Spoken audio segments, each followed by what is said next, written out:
Welcome to the second part of the video. तो हम पढ़ रहे थे कि बैंक्स क्या करते हैं, अपने पास 15% रखते हैं, बाकी वो लोन्स एक्सटेंड करने के लिए वो क्या करते हैं, वो पैसा यूज़ करते हैं, डिपॉजिट्स। ठीक है, हमने ये भी पढ़ा है कि जो लोग डिपॉजिट करते हैं ना, जो जिनके पास सरप्लस फंड है और जो need those who are in the need of the surplus funds, that is the borrowers, क्या करते हैं, banks higher interest rate charge करते हैं लोन्स पर rather than what they offer in deposits.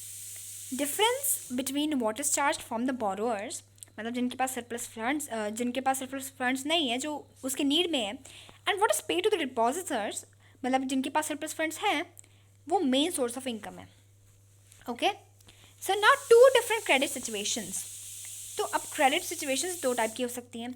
या तो आप एक बैंक से ले रहे हो लोन्स, या तो आप लोन्स ले रहे हो अपने फ्रेंड से या फिर फैमिली मेम्बर से। तो क्रेडिट एक बहुत इंपॉर्टेंट रोल प्ले करता है। पॉजिटिव रोल इस सिचुएशन में, कौन सी सिचुएशन में, हम देखते हैं कि सपोज जैसे कि मैं जनरल एग्जांपल दे रही हूँ कि एक बंदे ने सपोज एक बंदे ने क्रॉप्स उगाई। ठीक है, क्रॉप्स उगाने के लिए इसको बहुत सारी चीज़ें चाहिए थी, तो क्या लिया उसने, लोन लिया बैंक से। अब उसकी क्रॉप्स फसल अच्छी हो गई तो उसने क्या किया, उसने वो बेच दी, फर्स्ट अच्छी बेच दी, उसको अच्छा पैसा मिला, उसने अपना लोन भी पे कर दिया, इंटरेस्ट भी पे कर दिया। तो यहाँ पे क्रेडिट ने एक पॉजिटिव रोल प्ले किया उसके एडवांटेज में। लेकिन अगर उसका कंट्रास्ट होता कि अगर सीज़न, मतलब कि उसकी सारी हार्वेस्ट अगर उस व्यक्ति की ख़राब हो जाती, so how would he pay the loan, he will fall in the debt trap, right. वो लोन नहीं पे कर पाएगा, इंटरेस्ट रेट पे नहीं कर पाएगा, राइट। रूरल एरियाज में मेन डिमांड होती है क्रेडिट की in crop production. Crop production involves considerable costs on seeds, fertilizers, pesticides, water, electricity, repair of equipment, etc. तो फिर minimum stretch of 3 to 4 months between the time when the farmers buy these inputs और जब उनको बेचनी होती है अपनी crop. Farmers क्या करते हैं, क्रॉप लोन्स लेते हैं at the beginning of the season और फिर रीपे करते हैं loans after the harvest, right. So repayment of loan is crucially dependent on the income from farming. अब यहाँ पे हमने एग्जांपल देखा था कि लोन जो उसने क्रेडिट लिया, उसकी जो रीपेमेंट थी, it was impossible for her, right. So here credit is playing a negative role, right. This situation is very painful for Swapna, this case of Swapna, right. Now in one situation credit helps in increasing the earnings. In contrast, in the other situation, credit makes a debt trap in which a person falls into, and it is kind of impossible to recover out of, right. Now we talk about terms of credit. Every loan agreement specifies an interest rate. So every loan, those who are taking in loans, they need interest rate for whatever they are paying. The borrower must pay the interest rate to the person from whom he is taking the loan, right, the lender. So in addition, lenders may demand collateral against loans. Collateral एक ऐसी asset होती है जो borrower own करता है। वो गाड़ी हो सकती है, it can be a building, livestock, it can be a land, a piece of land, and uses this to guarantee to a lender until the loan is repaid. मतलब कि अगर हमें कोलेट्रल का मतलब यहाँ पे क्या हुआ कि एक एसेट है, किसी ने लोन लिया, वो अगर लोन वो क्या करेगा कि कोलेट्रल डिमांड कर सकता है, जो लेंडर है वो कोलेट्रल डिमांड कर सकता है कि जब तक आपने वो उसको लोन रीपे नहीं किया तो वो आपके कोलेट्रल में से लैंड ले सकता है, बिल्डिंग ले सकता है, व्हीकल ले सकता है, जब तक लोन रीपे नहीं किया। If the borrower fails to repay the loan, अगर बोरोअर रीपे ही नहीं कर पाया लोन को, तो लेंडर क्या कर सकता है, वो सेल द एसेट और कोलेट्रल टू ऑब्टेन पेमेंट। तो वो उस व्यक्ति की जिसने लोन लिया है उसकी कोलेट्रल और एसेट को बेचकर उसकी जो उसने भरपाई कर सकता है ना पेमेंट की, he can obtain his payment through that. Properties such as land titles, deposits with banks, livestock are some common examples of collateral used for borrowing. Interest rate, collateral, documentation required. Now modes of payment. So what we talk about? Interest rate, collateral, modes of payment, repayment, documentation required is to get the form comprises of terms of credit, right? So now terms of credit vary substantially from one credit arrangement to another. So it depends on from whom you are taking the loans from. तो यहाँ पे बस ये example दे रखे कि आपने किस किस से लोन लिया, तो ये जनरल एग्जांपल्स है. Since we are revising I will not read all the examples for you. तो हमें पता है कि दो टाइप ऑफ सेक्टर्स होते हैं. अब हम पढ़ेंगे दो टाइप ऑफ सेक्टर्स होते हैं. दो टाइप ऑफ सेक्टर्स होते हैं, एक फॉर्मल होता है एंड ऑब्वियसली एक इनफॉर्मल होता है. तो फॉर्मल मतलब कि आरबीआई, दैट इज बैंक्स, ठीक है. आरबीआई होता है एंड आपका होता है एक इनफॉर्मल सेक्टर, मतलब कि फ्रेंड्स, फैमिली या फिर money lender, village money lender. तो दो डिफरेंट होती है. तो RBI reserve bank of India क्या करता है कि functioning of the super formal sources of lands. For instance, जैसे कि वी हैव सीन कि बैंक्स को एक मिनिमम कैश बैलेंस मेंटेन करना पड़ता है deposit for the deposits they receive. RBI क्या करता है कि बैंक मॉनिटर करता है बैंक्स को कि वो कैश बैलेंस को मेंटेन कर रहे हैं या नहीं. आरबीआई ये भी देखता है कि जो बैंक बाकी बैंक्स हैं वो सिर्फ उसी व्यक्ति को नहीं दे रहे लोन्स जो प्रॉफिट मेकिंग बिजनेसमैन है, right, who is rich, but वो बाकी छोटे छोटे कल्टिवेटर्स को भी दे रहे हैं, स्मॉल स्केल इंडस्ट्रीज को भी दे रहे हैं, स्मॉल बोरोर्स को भी दे रहे हैं. It also, the banks also have to submit information to RBI that how much they are lending to whom and what is the interest rate they are charging, right? So there is no organization, not a particular organization that supervises the credit activities in the I'm so sorry, in the informal sector. They can lend whatever interest rate they want. So compared to the formal lenders, most of the informal lenders charge a much higher interest rate on loans. So cost of the borrower of informal loans is much higher. अब देखो, interest cost of borrowing means a large part of earnings of the borrowers is used to repay the loan. अब borrower है, उसके पास क्या क्या होता है कि हायर कॉस्ट ऑफ बोरोइंग, मतलब कि ज़्यादा कॉस्ट ऑफ बोरोइंग, मतलब कि लार्जर पार्ट ऑफ अर्निंग्स जो बोरोअर मेड करता है वो आधे से ज़्यादा अर्निंग तो किस में लोन रीपे करने में ही यूज़ हो जाती है. तो जो अपने पास उसके पास खुद की अर्निंग बचती है वो बहुत कम बचती है. सर्टेन केसेस में इंट्रा हाई रेट इंटरेस्ट होता है कि वो लोन रीपे ही नहीं करा जा सकता एंड बोरोअर डेट ट्रैप में फंस जाता है, डेट ट्रैप जिसमें रिकवरी इम्पॉसिबल सीम होती है, ठीक है. तो बहुत सारी सोसाइटीज़ हैं, बैंक्स हैं, इसलिए वर्किंग कर रहे हैं, ठीक है, ताकि वो लेस इंटरेस्ट रेट पे वाइडर सेक्शन ऑफ सोसाइटी को इसके बेनिफिट्स प्रोवाइड कर पाए. Cheaper and affordable credit is crucial for the country's development. Okay, formal and informal credit, who gets what. अब अगर आप ग्राफ 2 देखो, वो दिखाता है importance of formal and informal sources of credit for people in urban areas. The people are divided into 4 groups from poor to rich.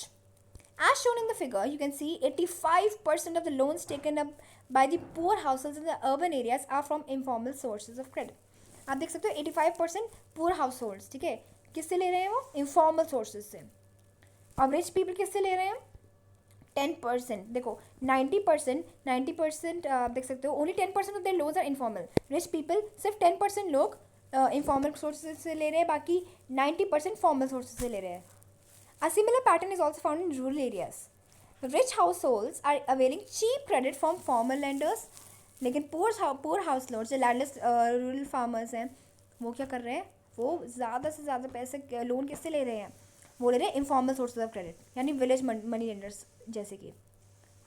What does this all suggest? कि मतलब कि पहली बात तो formal sector still meets only about half of the total credit needs. Rural people को पता ही नहीं है, उनके वो डॉक्यूमेंटेशन के बारे में नहीं पता, इसलिए वो फॉर्मल सेक्टर से लेते नहीं हैं. उनको डॉक्यूमेंटेशन के बारे में नहीं पता, उनको पता नहीं कि they not aware enough about that, right. And literacy rate low है, इसलिए डॉक्यूमेंटेशन जो करनी है उनको वो भी नहीं पता है, ठीक है.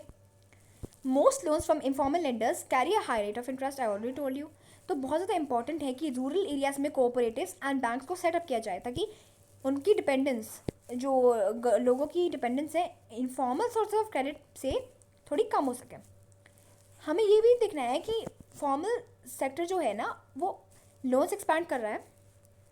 It is also necessary that everyone receives their loans, ठीक है. ऐसा नहीं है कि सिर्फ रिचर हाउस होल्ड्स को मिल रहे हैं लोन्स, है ना, और पुअर को इनफॉर्मल सोर्सेज पे डिपेंड करना पड़ रहा है. But it is suppose to be like दोनों को उसके बेनिफिट्स मिल रहे हैं. Okay, this would be better if I do it like this. तो हाँ, सेल्फ हेल्प ग्रुप्स ना, SHGs क्या होता है? ये विलेजेस में होती हैं. सेल्फ हेल्प ग्रुप बहुत ज़्यादा फेमस हैं. तो इसमें क्या होता है कि बहुत सारी ये स्पेशली वुमेन कंप्राइज करते हैं। तो क्या होता है कि जो फार्मर्स या फिर जो लोग एब्सेंस ऑफ कोलेट्रल की प्रॉब्लम सफ़र कर रहे हैं, वो क्या करते हैं कि ये सेल्फ हेल्प ग्रुप्स की हेल्प ले सकते हैं। इंटरेस्ट रेट होता है कि एब्सेंस ऑफ कोलेट्रल की कोई प्रॉब्लम ही नहीं है ना। Informal lenders such as money lenders on the other hand knows the borrowers personally. देखो अब यहाँ पे देखो क्या है ना कि सेल्फ हेल्प ग्रुप्स यानी SHGs क्या करते हैं कि अपनी सेविंग्स को कलेक्ट करते हैं, पूल करते हैं। 15 to 20 मेंबर्स होते हैं इसमें जनरली। और क्या होता है कि इनकी सेविंग्स कैसे डिपेंड कर सकती है, डिफर कर सकती है member to member, like 25 to 100 rupees, ठीक है, या फिर ज़्यादा। जितनी एबिलिटी है उस पर्सन की सेव करने की, उतने उसके पैसे होंगे। मेंबर्स क्या करते हैं, स्मॉल लोन्स लेते हैं from the group itself to meet their needs. क्या करते हैं, लो रेट ऑफ इंटरेस्ट पे होता है, लो रेट ऑफ इंटरेस्ट चार्ज करती है ये SHGs। एंड कोलेट्रल की एब्सेंस जिनके पास है उनको ज़रूरत ही नहीं है, ठीक है, they can save from that also. It also helps in empowering the rural women, right, है ना। They helps in building block of the rural organization, right.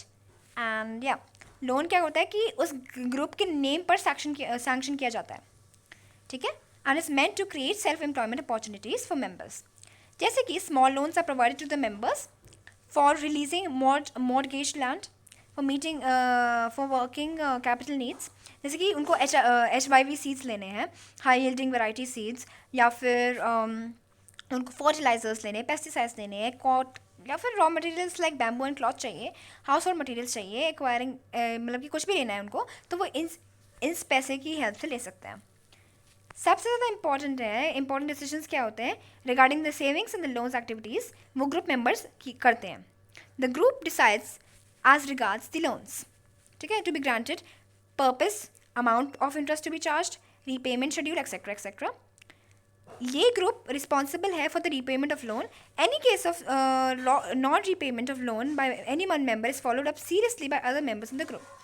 जो कि इस फीचर्स की हेल्प से, इस फीचर से इम्प्रेस होकर बैंक्स ने क्या किया है, they are willing to lend poor women when organized in SHGs even though they have no collateral as such. तो इसलिए बैंक्स इससे इंस्पायर होकर क्या करते हैं कि वो पुअर वुमेन को भी लैंड कर देते हैं जो SHGs में ऑर्गेनाइज हो रखी हैं। SHGs क्या करते हैं, बोरोवर्स को हेल्प करते हैं to overcome the problem of lack of collateral, ठीक है। वो लोन्स भी ले सकते हैं at a low rate of interest. They help in building blocks of the rural poor, organization of the rural poor. They also help in women to become self reliant, women empowerment, right, या all of this. They also work on the social issues like illiteracy rate, health, nutrition, domestic violence, etc. Perfect.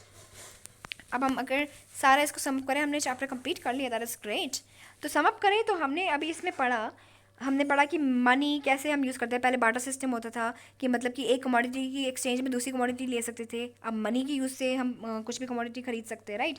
It is much easier, it acts as a medium of exchange, intermediate between the borrower, I mean the two parties, right. फिर हमने banks के बारे में पढ़ा कि government of India में क्या है, RBI ये हेल्प करता है मनी इशू करने में, ठीक है।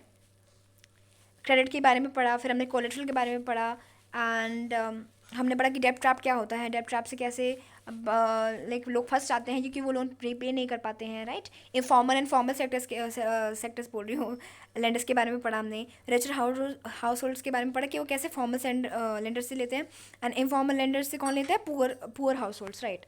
और ये भी एसेंशियल है कि फॉर्मल जो सेक्टर है वो क्या करे कि इंक्रीज़ करें डिपेंडेंस किसकी, क्योंकि वो क्या करते हैं कि लो रेट ऑफ इंटरेस्ट में प्रोवाइड करते हैं। हमने कोऑपरेटिव्स के बारे में पढ़ा, सोसाइटीज़ के बारे में पढ़ा, जैसे कि SHG सेल्फ हेल्प ग्रुप्स जो रूरल एरियाज़ में लगाई जाती है, मोस्टली रन बाय वुमेन, जहाँ पे क्या करते हैं कि वो लो रेट ऑफ इंटरेस्ट पे प्रोवाइड करते हैं loans, and lack of collateral की जो समस्या है उससे भी बचाते हैं, and they help in building the blocks of the rural poor, and they also help the women to become self reliant and empower women. They also take up social issues such as nutrition and health and education, domestic violence, etc. So this was all about it. We did revise this chapter, so I really hope you enjoyed this video, and if you did, please subscribe to my channel and don't forget to press the bell icon whenever you get the notification for the next video. Stay safe, stay healthy, keep learning. Bye bye.